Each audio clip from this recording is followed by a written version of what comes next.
should be on your cell. There's one. Yeah. At the board. Yeah. Oh, nice.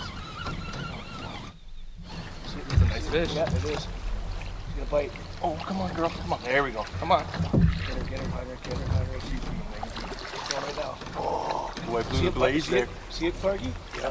It's a big, that's a good fish. Get it. I'm trying, buddy. She's being stupid. Oh, she darted down. Oh, sweet. You see that? Yeah. Oh, that was sweet. Why wouldn't it bite though? What a crank.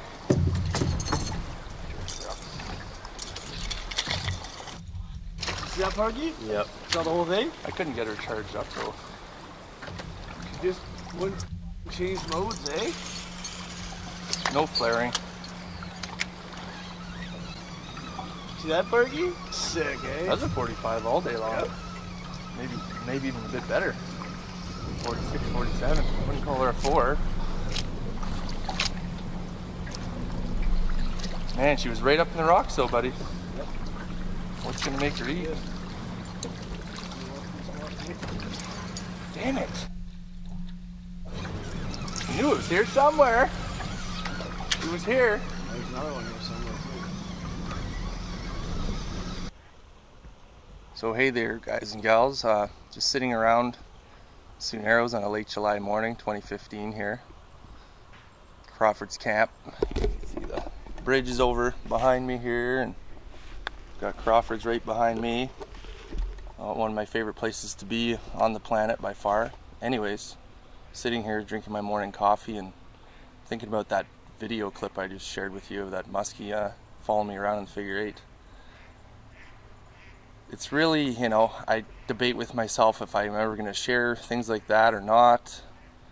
You know, ideally you go out and you want everything to happen the way you want it to. Like, do you want that fish to go around and smack on the first turn of the 8 and net comes out, hits the net, high fives, you know, great clip. But this year I am pretty busy. I don't have a lot of time to get out and videotape, and so got to look at videos like that as an opportunity to share some information with new muskie hunters. I mean, maybe you'll even learn a little bit if you've been fishing muskies for a whole long time. For me, the biggest take home out of a clip like that is just the power of videotaping yourself. I mean, it's not just fishing, it's videotaping yourself do anything, but muskie fishing is something that requires a lot of time and patience, and you know, it's a serious investment in time and effort. Best thing you can do, honestly, is videotape yourself. Doesn't have to be because you want to be the next mega fishing superstar and have your own TV show, or you want to be a social media sensation and go viral on YouTube or Vimeo. Just tape yourself for yourself. If you think about it, you know, professional golfers, batters, hockey players, you know, for football, any sport really that's where there's professionals, quote unquote, it's videotaped and watched over and over again and analyzed. And that's the biggest power of videotaping yourself muskie fishing. I mean, you can go back and watch it over and over. You know, when I first got into it, I was gung-ho, and the whole idea is to keep a log. You know, it's always talked about the most successful muskie hunters keep really detailed logs. Well, any type of fisherman, if you're a charter captain, whatever, they keep detailed logs of all the info they collect while they're out fishing. And that's basically what you're doing when you're videotaping yourself, except you actually get to watch yourself. Because often what you think you're doing and what you're actually doing are two different things. Your mind can play tricks on you. I mean, watching myself with the figure 8 really improved my figure 8 over the last 2 or 3 years. You know, you see where you make mistakes. You get a chance to see that fish again on camera possibly and watch how it behaves. Reading a fish's behavior is something that only comes with a lot of experience. You know, you have to see it a lot of times before it finally starts to sink in. And you know, the fish might only be there for a few brief seconds, and you don't get a lot of time to analyze what's going on with that fish. You know, you could analyze that clip right there and say I blew the figure 8. Some people probably would. I don't really care. It wasn't a big fish. It was fun, and I got something out of it to share with you guys. So good enough for me. You know, we were out for bigger fish that day, so we didn't go back on it, right? So again, we can analyze the whole situation here. You can see the wind conditions, the position of the boat on the spot, you know, what the sun is. So you can obviously see that was like probably midday. It was a bright, sunny, hot day. The water was fairly flat. There was a slight ripple. If I set this scenario up for you, that spot was a rock pile about halfway across a really nice saddle from an extended point that dropped off right after that rock pile and then picked right back up on an island. And on both sides of that we had deep water, and then in one corner leading into that big rock point was a beach area, a couple of docks and a boathouse. You know, this is prime midsummer musky territory.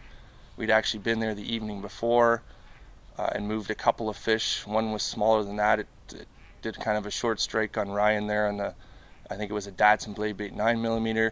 We moved up, and that was kind of around the dock beach area, moved up onto the rocks, and I believe that was the same fish you saw there that I moved.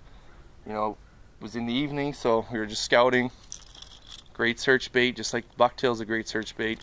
Here's the 9mm that you saw right there in the video that it was following. And then this is what it followed for me the night before, this great big 2-timer American hardwood. Great noisy bait, counter-rotating props. So, you know, analyzing that again, we threw a bunch of different baits at that spot. Didn't move a fish from a bunch of different angles. It took the right angle with the right bait to move that fish. So if you're confident there's a fish on a spot, don't just give up and leave after you throw one bait and go at the spot one way. We knew there was a fish there. It finally moved. It didn't show again after we tried a bunch of things. So what do you learn from that? Well, you know there's a fish there. How bad do you want it? How much time are you going to invest in it? Some people would camp out on it till it bit. My personal belief that a lot of guys on Lake of the Woods seem to fish the same way. Leave that fish alone for 15 minutes, half an hour, an hour. Better yet, watch for your key times, right? Look at your fishing game activity charts, tables, assess when there's going to be peak activity times, go back then. Watch for what time the sun's going to set exactly, watch your moon rise, your moon set. These are all key times that you could go back and hit a fish like that, and hopefully it's going to go from that neutral to positive attack mode. You know, that fish to me really wasn't interested. I saw it from a long distance out. I sped the bucktail up. It didn't try and catch up to the bucktail. So I already knew that fish wasn't in a great mood to bite. You know, maybe I could have done something better on the figure 8 to trigger it, but I really never saw the fish's gills flare or any charges made. So to me, it's a fish not worth chasing. What else could you pull out of that? I don't know, you tell me. But thanks for watching, and I hope you guys get out and start filming yourself, because I promise you it's going to really improve your musky hunting skills, whether you're new at it or a seasoned veteran. Trust me, the power of video is amazing. Thanks, guys. Giant Quest is proudly brought to you by the Easy Cam Post. Get yours at easycampost.com. Giant Quest is proudly sponsored by and would like to thank Datsun Blade Baits, Red October Baits, Redneck's Rebellion Clothing, Drifter Tackle Nets, American Hardwood Lures, and Hose Baits for their continued support. Do yourself a favor and check their sites out online. We'd also appreciate it if you checked out our website, giantquest.ca. Subscribe to us by clicking on the subscribe button and liking us on Facebook. Once again, as always, thanks for watching. Hope you enjoyed it. Tight lines, and we'll see you on the water.